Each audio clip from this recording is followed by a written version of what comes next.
Isang mapagpalang umaga po sa ating lahat. A blessed Friday morning to each and every one of us here na sumusubaybay sa ating bread and breakfast. Kahapon po ay wala po tayong bread and breakfast, but today we resume and we are now still in the book of Luke, and we are now in chapter 24. So kahapon po ang ating bread and breakfast, if you are still with us na continue to having their devotions, ay nakita po natin na ang Panginoong Yesus, He was being crucified, at siya po ay namatay, siya po ay pinako po sa krus. And we see there in chapter 23, in the last part of that chapter, is that there was this man who is called Joseph. He is a member of a council and as Pilate na siya po yung maglilibing.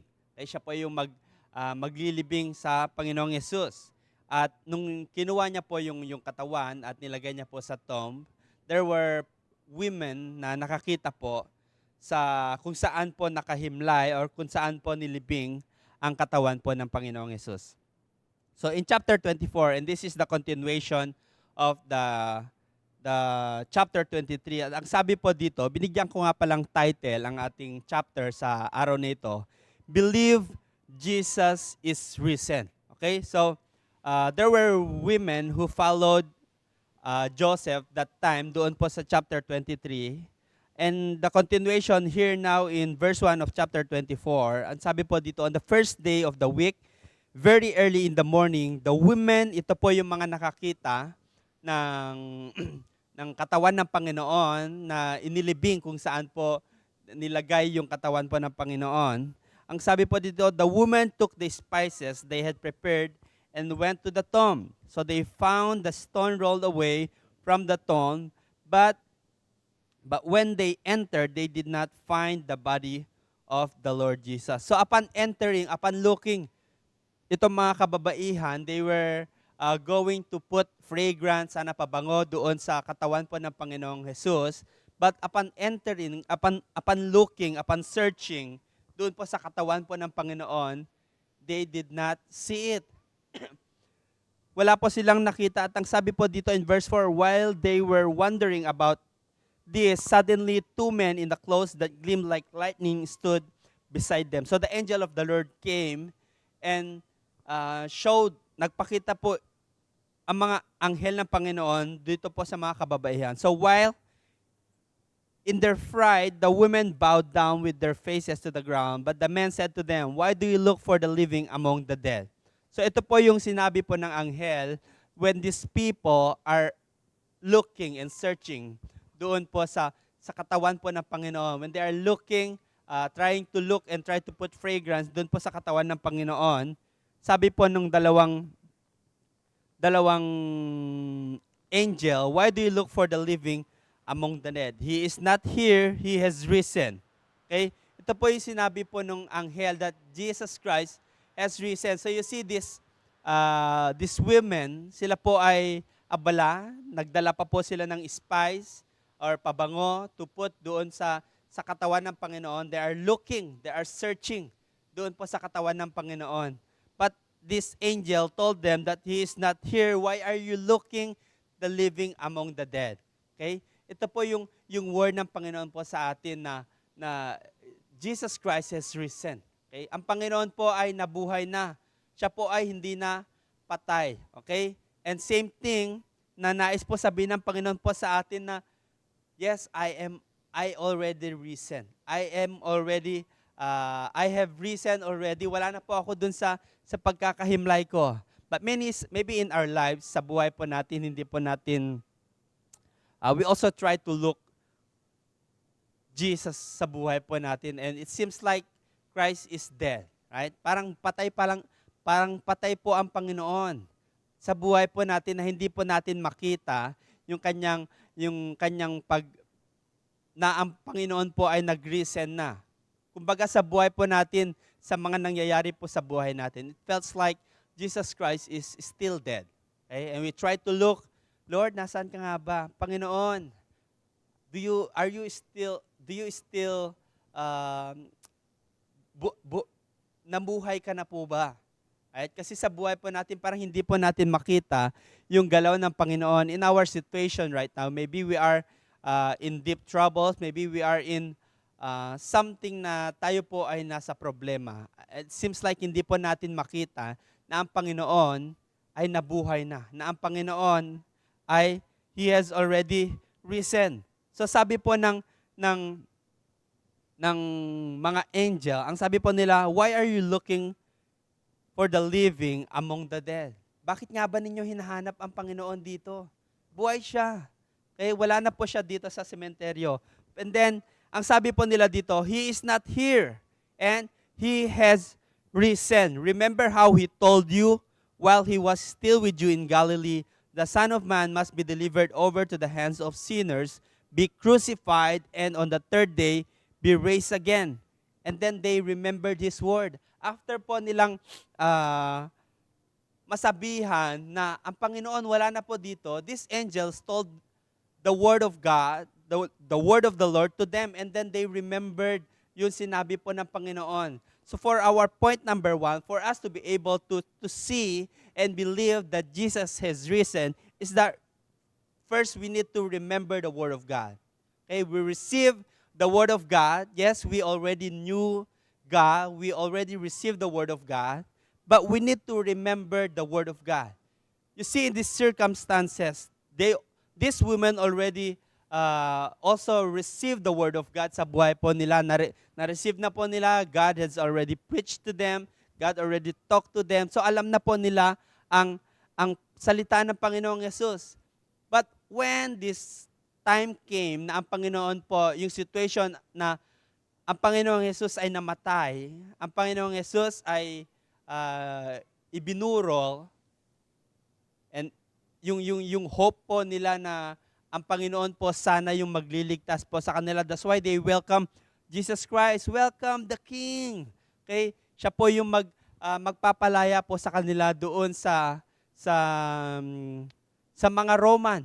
But you see, yung hope po nila ay biglang nawala. Kasi ang Panginoong Jesus ay namatay. But you see, because of these circumstances, they do not remember yung salita ng Panginoon. Di po nila na-understand yung salita ng Panginoon. But here you see these women, when they receive the word of God and they remember the word of God, ang sabi po dito, when they came back to the tomb, they told all these things to the 11 and to all the others. It was Mary Magdalene, Joanna, Mary the mother of James, and the others with them who told this to the apostles. So these women who received the word of God, they remember the word of God, they told everything. Okay? Naniwala po sila and they told everything doon po sa mga apostles. Sinabi po nila, ganito ang sinabi ng anghel, na ang Panginoong Yesus ay buhay. Hindi po siya patay. Hindi na siya patay bagkus siya po ay, sabi dito, He is risen. So this woman, they believe that Christ has risen and they told it to the apostles. Pero paano nga ba nag-respond itong mga apostles? Okay? Sabi ko kanina, remember the word of God. When they received the word of God, they remembered the word of God, and they believed that Jesus is risen. So when they come back from the tomb, they told the other disciples. At ang sabi po nila, that Christ has risen. But the 11, but they did not believe. Okay? They did not believe the woman. Because their word seems to them like nonsense. So you see that if without the word of God, mahirap pong paniwalaan na ang Panginoon po ay buhay. Okay? Mahirap po paniwalaan na ang Panginoon po natin ay He has already risen. So it's really important for us to be able to believe sa buhay po natin na ang Panginoong Jesus ay nabuhay na, that He has risen, is that we need to first receive the Word of God and to remember this Word, whatever circumstances na meron po tayo. And same thing kasi ang nangyari po dito sa sa part po na ito, even the disciples, these are the very close people na meron po ang Panginoon. They are the disciples. Sila po yung palaging kasama po ng Panginoon. And every day siguro palaging sinasabihan po sila ng Panginoon, time will come, I will be handed to the Roman Empire and I will be crucified and I will rise up again. But you see, hindi po nila natandaan yung sinabi po ng Panginoon. They do not remember. Nakalimutan po nila. Bakit? Maybe because of their sadness, because of their hopelessness, na wala na po silang tagapagligtas. But here, it says here, but they did not believe. The woman, hindi po sila naniwala dun sa sinabi po ng Panginoon. So, Peter, however, got up and ran to the tomb, bending over. He saw the strips of linen lying by themselves, and he went away, wondering to himself what had happened. Still, the disciples of Jesus, they don't believe na ang Panginoon po ay nabuhay na. Even Peter, okay, si Peter nakita niya na wala na po yung katawan doon. But because he did not remember the Word of God, he did not receive the Word of God from the Spirit of God, hindi po pa rin siya naniwala. Ang sabi po dito, wondering to himself, what had happened? What happened? Right? Parang ganito pa rin si Peter. Even though nandun na nakita na po niya na wala na po ang katawan ng Panginoon. But he still did not believe. Amen? Parang tayo lang po yan. Right? Na ang hirap po natin maniwala na ang Panginoon ay buhay. Right? Kasi gusto po natin na talaga makita natin yung movement ng Panginoon. But you see, tell you that yung paggising pa lamang po natin sa umaga, this is something that we need to remember that Jesus is alive. Okay? Yung pag-extend pa lamang po ng buhay po natin every morning na tayo po ay magigising. We need to remember Jesus. Amen? Na-extend pa po yung ating buhay. So now, in verse 13, now that the same day, two of them were going to a village called Emmaus, about 7 miles from Jerusalem. So they were talking to each other about everything that had happened. As they talked, they discussed these things with each other. So two of the disciples of Christ, they went out. They go to the village of Emmaus. So this is it says here,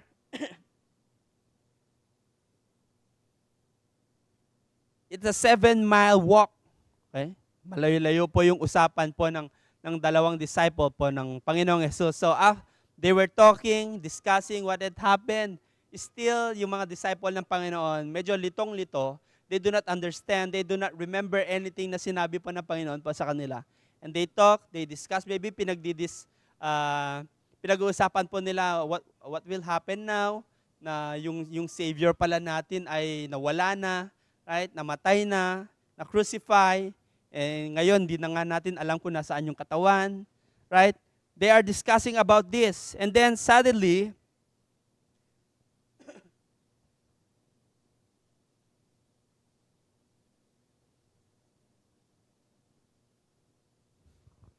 ang sabi pa dito, but we had hoped that He was the one who was going to redeem Israel. And what is more, it is the third day since all this took place. Remember in Israel, yung sa third day po, this is the last day na sa belief po ng mga Israelite, this is the last day na yung kaluluwa daw po ng tao on the third day, dito na po yung last day na talagang mawawala na. Okay? They believe that on the first 3 days of the death of the person, yung kaluluwa po niya ay nasa earth pa, na pagala-gala pa. Ang sabi po nila, what is more is this is the third day. This is the last day. Pero anong nangyari? Wala pa ang Panginoong Jesus. Parang this is the question that they have in their mind. So, it says here, in addition, some of our women amazed us. They went to the tomb early this morning but didn't find his body. They came and told us that they have seen a vision of angels who said he was alive. You see, these disciples, they do not believe that Jesus is alive.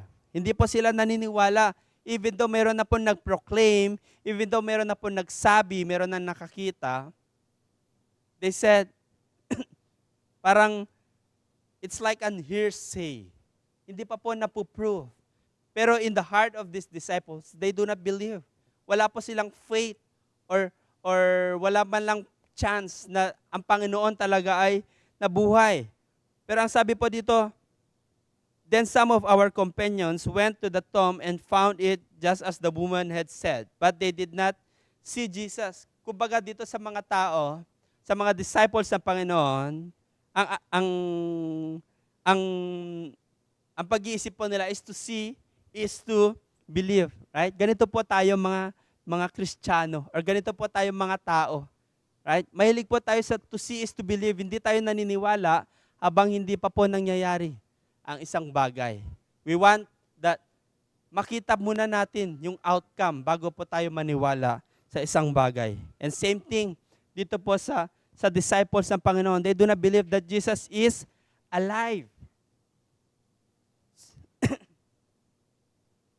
Then, sabi ko nagpakita po ang Panginoon po sa kanila. Out of their discussion, nagpakita po ang Panginoon po sa kanila. At nagsabi po dito, He said to them, how foolish you are and how slow to believe all that the prophets have spoken. Did not the Messiah have to suffer these things and then enter His glory? And beginning with Moses and all the prophets, He explained to them what was said in the scriptures concerning Himself. So Jesus tried to explain again everything, right? Lahat po ng mga nabanggit niya na po dati ay kanyang sinabi na naman po. At sabi po ng Panginoon, how foolish are you? How slow to believe all the prophets have spoken. So Jesus explained again to them that He will be crucified and He will rise up again. So as they approached the village to which they were going, Jesus continued on as they do not know. Okay? Hindi po na-recognize nitong dalawang disciple ang Panginoong Jesus. They do not recognize Him. Jesus Himself came up and walked along with them, but they were kept from recognizing Him. So after po ng incident, after po na sila po ay naglalakad, dumating po ang Panginoon, but these people, they cannot recognize Jesus sa kanilang paningin nung nakita po nila yung tao na kumausap po sa kanila. So He said to them, how foolish are you? Okay, kasi hindi po sila talaga naniniwala na ang Panginoon ay buhay. Okay? Bakit nga ba? Sinabi na po ng Panginoon na ako ay maku-crucified at ako ay magre-risen in 3 days. But they do not believe. And then this woman told them, the angels told us, okay, that Jesus is alive, He's not dead anymore. But you see, this disciple of Christ, they do not believe. That's why sabi na pa, how foolish are you? So as they approached the village to which they were going, Jesus continued on as if He were going farther. But they urged Him strongly, stay with us, for it is nearly evening. The day is almost over. So He went in to stay with them. So, in verse 30, when He was at the table with them, He took bread, gave thanks, broke it, and began to give it to them. Then their eyes were opened, and they recognized Him. Doon pa lamang po nila na-recognize ang Panginoong Jesus. Na ang Panginoong Jesus pala po yung kausap nila. When did they recognize? It is when they broke it and began to give to them. When God broke the bread and gave it to them, and when they received the bread, dito na po nila na recognize ang Panginoon. So kanina point 1 ko is that remember the Word of God. As we receive the Word of God, we need to remember the Word of God for us to be able to believe that Jesus is risen. And my point 2 is that we need to receive the body of Christ. So after that, nung Jesus began to broke and began to give it to them, doon pa lamang po nila na-recognize ang Panginoong Jesus. And they believe. Because they saw, nakita po nila ang Panginoong Jesus. Ang sabi po dito, and He disappeared from their sight. So after po nila na-recognize, after po nilang nakita ang Panginoong Jesus ay nawala sa kanilang paningin. So they asked each other, were not our hearts burning within us while we talk with us on the road and open the scripture to us? You see, yung salita ng Panginoon really spoke to these people. And the word of Christ really spoke to his disciples. Sabi po nila, parang, hindi ba parang kanina na nag-uusap tayo, yung iba yung pakiramdam, right? It is because they were blinded na hindi po nila ma-recognize ang Panginoon. They cannot believe that Jesus has risen because all they know is that their Savior is dead. Na ang Panginoong Jesus ay patay na. That's why you need to receive the body of Christ for us to be able to, in our life, to believe that Jesus is risen, is that ma-receive po natin yung katawan po ng Panginoon. For us to receive the body of Christ. So they got up and returned at once to Jerusalem. There they found out the 11 and those with them assembled together and saying, it is true. You see? Okay?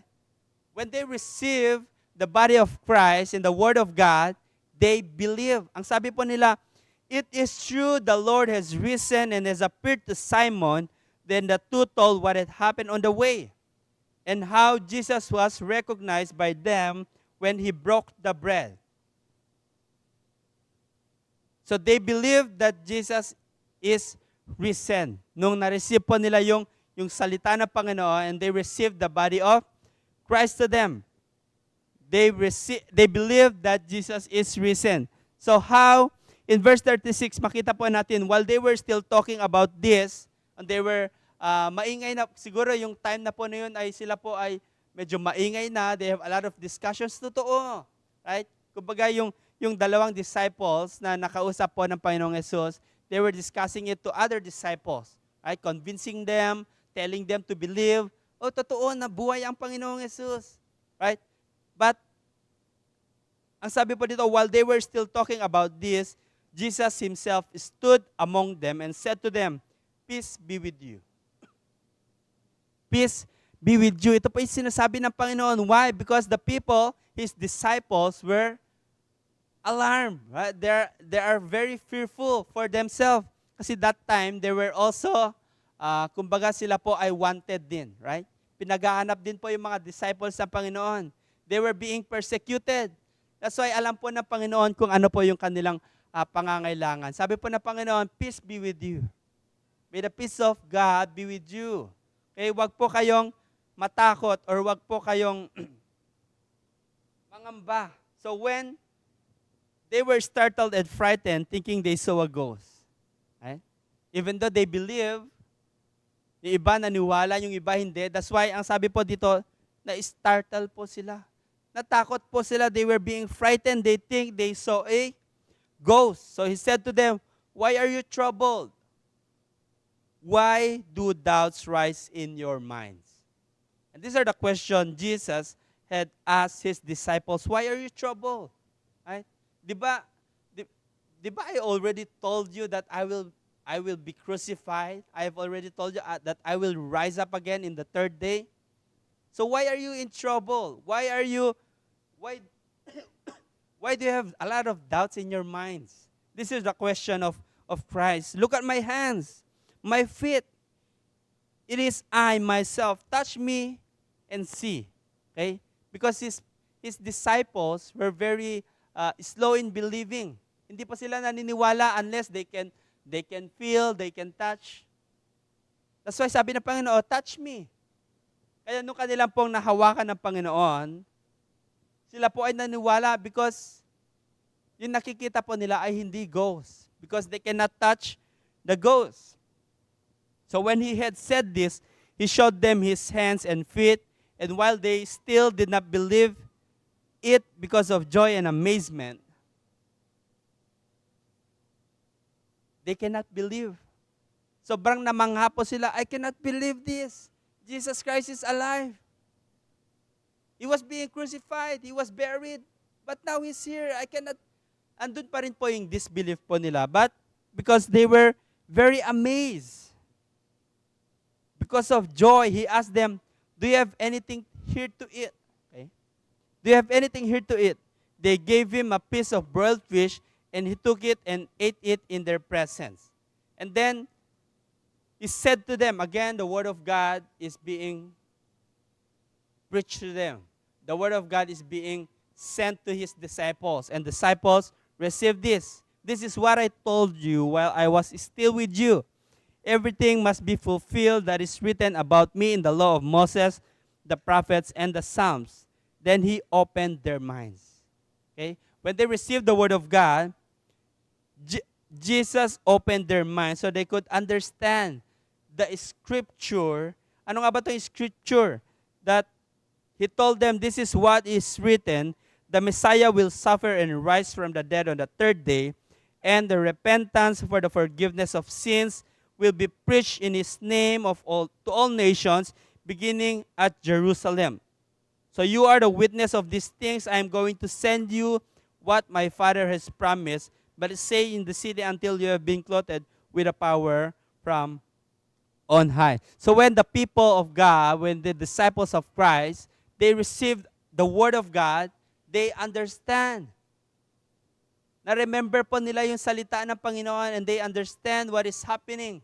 That it is to be fulfilled that Christ needs to be crucified, and Christ will rise up on the third day. Then they believe that Jesus is risen. Okay? They believe that Jesus is risen. And after they believe, what happened next? Ano pong nangyari nung sila po ay naniwala na? Now that we believe, okay, in our life, now that we believe that Jesus Christ is risen, what happens next? Ang sabi po dito, I'm going to send you what my Father has promised.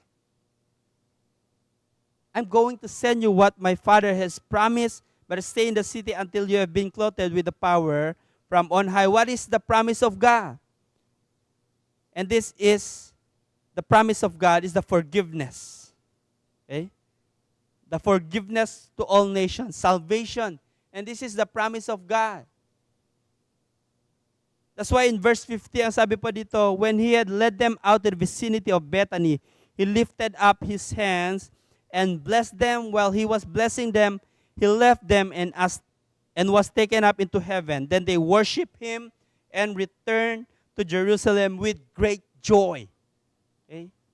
This is when we believe that Jesus Christ is risen. There is praising. We will praise God. We will praise Jesus sa buhay po natin, and we will have a great joy. And they stayed continually at the temple praising God. And this is the life when we have Christ in our life. When we believe that Christ has risen in our life, this is a promise of God that we will have this great joy, that we will praise God continually. Okay? When we praise God, it means we have faith, we put our faith in God, we give thanks to God. And this is the promise of God when we learn to believe. When we receive the body of Christ, we believe Jesus Christ is risen. Sabi po dito, Jesus will send the promise of the Father. And what is the promise of the Father? Salvation, freedom. Okay? Yung pagkakagapos po natin sa kasalanan. Ang promise ng Panginoon, I will bring freedom. Break through all the sins that we have. When we receive Christ and we believe that Jesus is risen sa buhay po natin.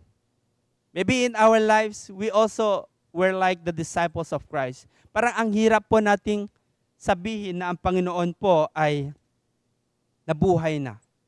Na ang Panginoon po ay wala na po dun sa kanyang pagkakahimlay, sa kanyang burol.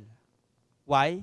Kasi tayo po ay nakaka-feel pa rin ng mga sakit, yung mga problema. Right? Sa buhay po natin, parang ang hirap tingnan na ang Panginoon ay buhay. Marami tayong problema, marami tayong utang, marami po tayong sakit at karamdaman. And seems like, where is Christ? Where is Jesus? But you see here in the Bible, in the book of Luke, Sabi niya dito, we need to believe that Jesus is risen. Believe, receive, and remember the Word of God. How can we believe? Paano tayo maniniwala ni hindi po natin alam yung salita ng Panginoon? And how can we believe? We need to remember the Word of God in whatever situation na meron po tayo. That is our key for us to be able to continually believe in Christ, that Jesus Christ is risen sa buhay po natin. And He will bring the promise of the Father. Why? Because He is there in the side of our God in heaven. Nandun po siya sa right hand po ng Panginoon. And He will send the promise of the Father. Amen? Kaya, let us put it in our hearts that Jesus Christ has already risen, na ang Panginoon ay nandun na po sa itaas, and He can see us. He is our mediator. He is the one who will send the promise of our Father in heaven. Amen? So, Luke chapter 24, I believe we receive the Word of God. Sa buhay po natin, maybe tayo po ay nandun, marami po tayong doubts. We are also troubled. We are also asking, yung faith po natin medyo hindi po natin lagay ng todo sa Panginoon. But today, God is telling us that you need to believe. Jesus is risen. And Jesus is seeing us. Alam ng Panginoon kung ano po yung mga pangangailangan po natin. What are the things that we desire? Even the things here on earth that we desire. God knows it. Okay? And God is alive. Ang Panginoon po ay buhay at alam niya yung mga bagay na ninanais po natin. And He knows even our things that we need to get help with. Alam niya po yung mga help na kailangan po natin. That's why, let us believe and let us call upon God. Call upon Christ. Whatever things na meron po tayo, troubles na meron po tayo, even the doubts na meron pa rin po tayo, let us let go. And we need to believe and have our faith na ang Panginoon ay buhay na nga po talaga sa buhay po natin. That Jesus Christ is risen. Hallelujah, hallelujah. Let us all pray.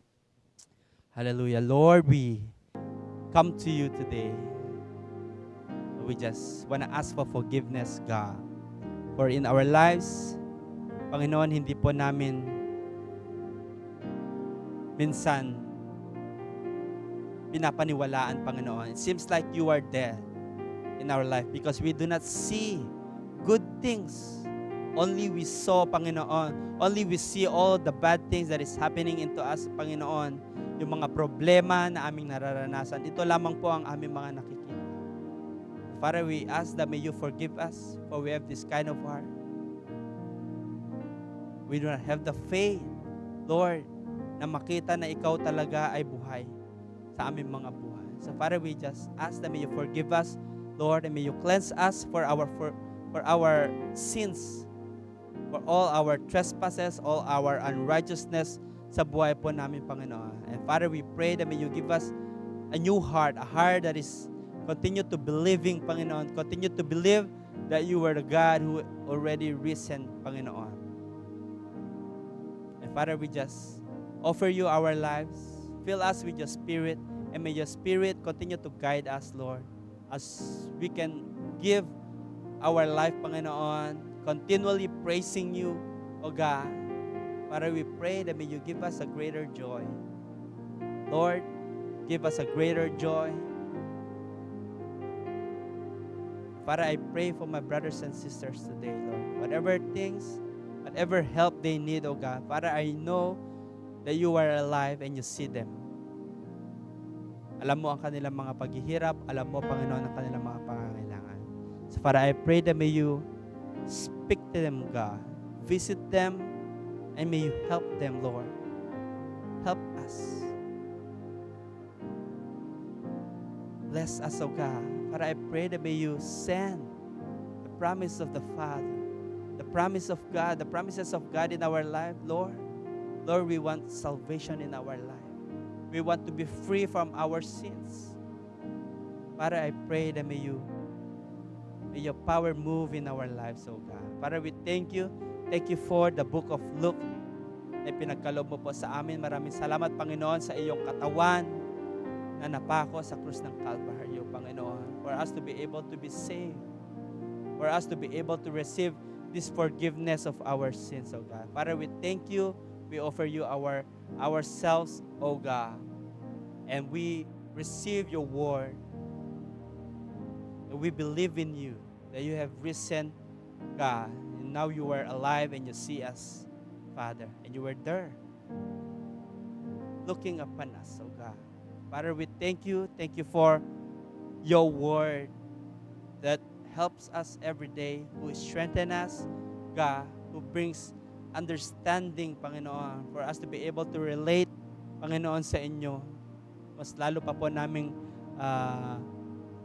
matutunan, Panginoon, kung paano ang buhay na may Panginoong Jesus. Father, we thank you.